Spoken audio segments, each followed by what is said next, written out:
అలా ఒకరోజు శాంతనుడు గంగా నది తీరంలో వెళ్తూ ఉండగా సడన్ గా రివర్ ఫ్లో ఆగిపోయినట్లు అనిపించింది. ఈ అద్భుతాన్ని చూసి శాంతనుడు సర్ప్రైజ్ అయ్యి ఆ నది వైపు పరిగెడతాడు.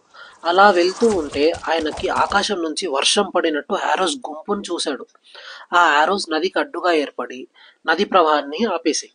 ఇదంతా ఎవరు చేస్తున్నారు అని తెలుసుకోవాలని శాంతనుడు చుట్టూ చూస్తాడు. అప్పుడే ఆయనకు ఒక 17 సంవత్సరాల యువకుడు ధనస్సు పట్టుకొని కనపడ్డాడు. అతన్ని చూసి శాంతనుడు ఆశ్చర్యపోయాడు.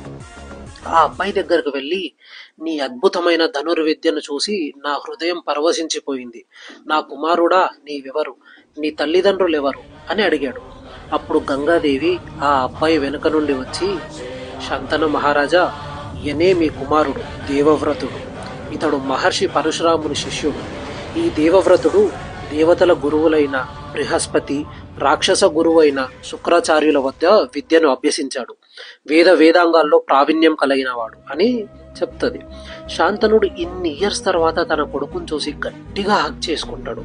ఇక గంగాదేవి శాంతను వైపు చూసి, ప్రభు, ఇక నేను వెళ్ళవలసి ఉంది అని చెప్పి మాయమైపోతుంది.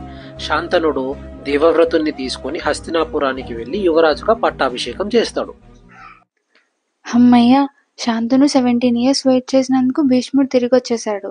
మరి గంగాదేవి వెళ్ళిపోయిందేంటి? నెక్స్ట్ ఏమైంది?